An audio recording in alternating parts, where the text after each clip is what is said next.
Assalamualaikum warahmatullahi wabarakatuh. Saya Muhammad Sauki Alfaid dengan NIM 1292380 akan melakukan presentasi untuk laporan UAS mata kuliah kualitas air laut dengan topik analisis kualitas air laut dan tingkat pencemaran di Laut Bohai dan Laut Kuning. Nah, latar belakang permasalahan di angkatan topik ini yaitu urgensi kualitas air, di mana air laut itu merupakan hal yang krusial bagi ekosistem ekosistem dan aktivitas manusia seperti perikanan, pariwisata, mariculture, dan kegiatan perekonomian manusia lainnya. Selanjutnya ada masalah utama, yaitu terjadinya peningkatan konsentrasi nutrien seperti nitrat, fosfat, akibat aktivitas manusia yang memicu peristiwa eutrofikasi. Dampaknya yaitu terjadi pertumbuhan alga yang tidak terkendali, yang menyebabkan penurunan oksigen terlarut, dan pada akhirnya memicu kematian massal dari biota di perairan. Untuk itu diperlukan solusi, yaitu analisis indeks kualitas air laut, indeks pencemaran IP, untuk menilai status mutu perairan secara lebih terukur.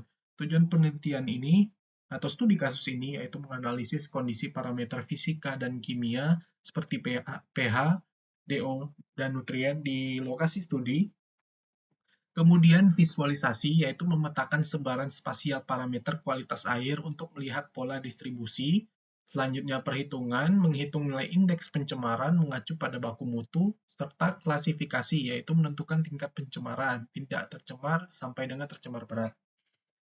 Selanjutnya, yaitu area studi. Nah, area studinya seperti dalam judul, yaitu pada lokasi Laut Bohai, yaitu laut yang bersih, yang semi tertutup, kemudian dangkal, mirip seperti Laut Jawa.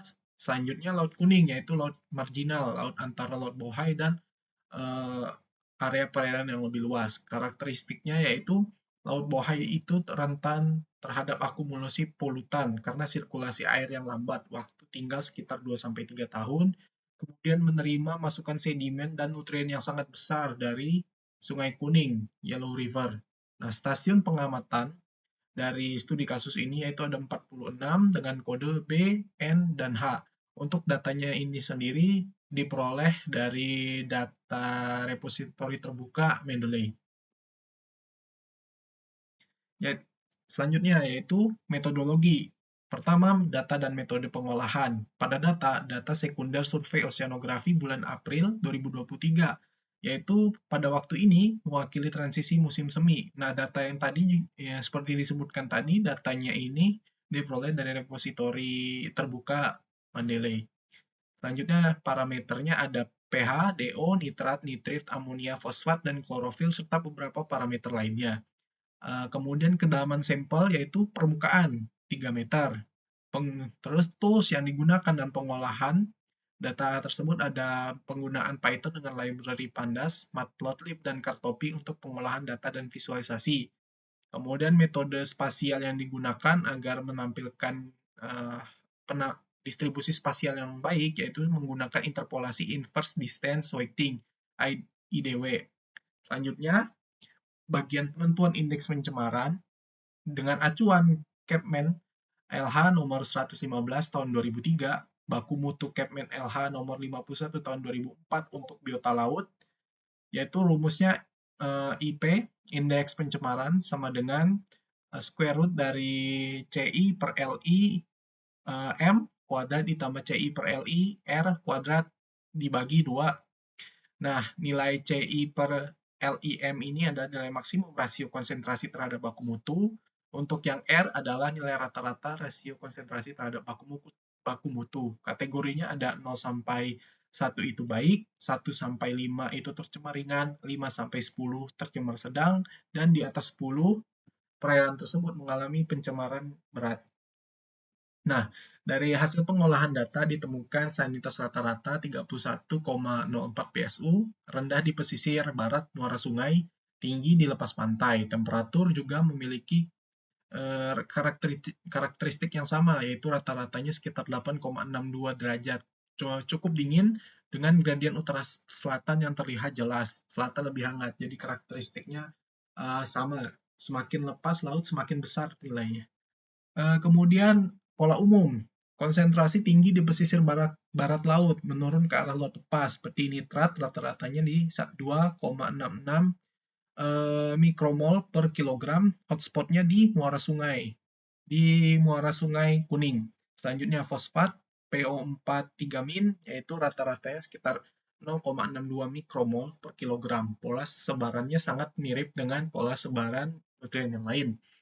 Nah, klorofil A sendiri tinggi di pesisir, mencapai 10 mikrogram per liter, berkorelasi dengan tingginya nutrien. DO rata-rata sekitar 275,69 mikromol per kilogram. Cukup rendah di pesisir barat, zona tercemar, zona pencemar yang tinggi, kemudian sangat lebih tinggi di perairan yang lebih terbuka. Ada indikasi karena daerah ini kaya akan nutrien, dia cenderung untuk memiliki fitoplankton yang tinggi, namun beresiko hipoksia. Nah, hasil perhitungan indeks pencemaran. Nah, dari tinjauan umum 46 stasiun, statistik baku mutunya itu ada sekitar 12 stasiun yang baik, 25% stasiun. Kemudian yang tercemar ringan itu 16 stasiun, 34% dari stasiun. Kemudian 5 stasiun atau 10%-an ya mengalami pencemaran sedang, serta 6 stasiun sekitar 12% ya mengalami pencemaran yang berat dengan rata-rata sekitar 3,65 rata-ratanya dalam cemar ringan. Nah, dapat dilihat di visualisasi zona merah cemar berat itu terkonsentrasi di pesisir barat Laut Bohai, terutama di estuari dari berbagai sungai, yaitu ada estuari sungai yang terutama Sungai Kuning. Dapat dilihat di stasiun B04, B05, B10, dan B20. Nilai indeks pencemarannya mencapai lebih dari 10. Kemudian zona hijau kebanyakan mulai ada di Laut Kuning dan di Laut Lepas, terutama di bagian selatan Laut Kuning dan timur. Nah, di pembahasan kita akan melihat bagaimana hubungan nutrien dan eutrofikasi. Korelasinya, nutrien tinggi menyebabkan klorofil A tinggi, dapat dilihat di stasiun B05 dan B20 yang memiliki rasio nitrat hampir 20 kali baku mutu, lebih dari 20 kali baku mutu. Kemudian rasio NP yang tidak seimbang, 15:1, memfavoritkan pertumbuhan alga berbahaya, yaitu cyanobacteria. Ada pula dampak peningkatan frekuensi algal blooms dari 2-3 kali per tahun menjadi 15-20 kali per tahun. Selanjutnya ada ancaman hipoksia dan pH-nya. Kondisi oksigen terlarut DO di area cemar berat yang tadi dapat dilihat di estuari sekitar Laut Bohai itu mendekati ambang hipoksia 4,6 mg per liter, mengancam biota bentik.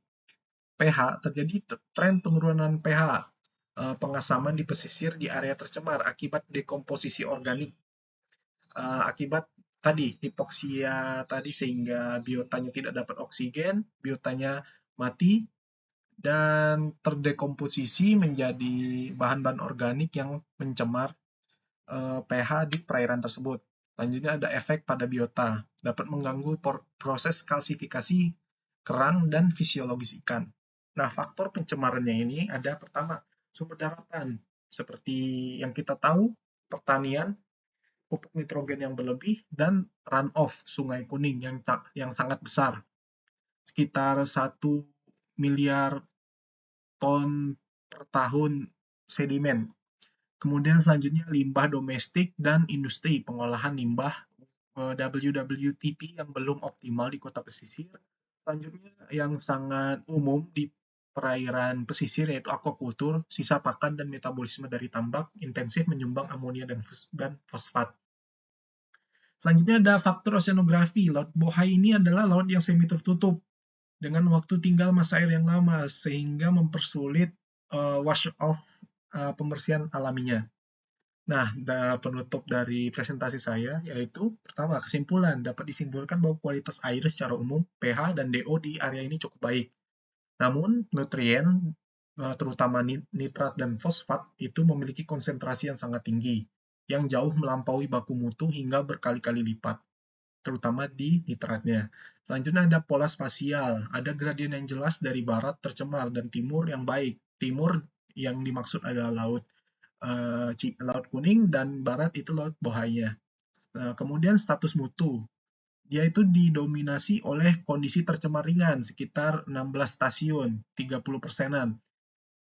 Hotspot pencemar ada di Teluk Bohai akibat aktivitas antropogenik dan muara Sungai Kuning tadi. Nah, rekomendasi untuk permasalahan di wilayah khusus ini yaitu perlu pengolahan limbah yang lebih baik, point and non-point source, kemudian pengurangan penggunaan pupuk pertanian terutama di area run of sungai, aliran run of sungai, kemudian regulasi yang lebih ketat pada aktivitas aquaculture di pesisir. Selanjutnya ada monitoring kualitas air secara kontinu dan real time seperti yang telah kita lakukan pada saat ini. Uh, oleh karena presentasi saya sudah selesai, saya berterima kasih atas perhatiannya. Wassalamualaikum warahmatullahi wabarakatuh.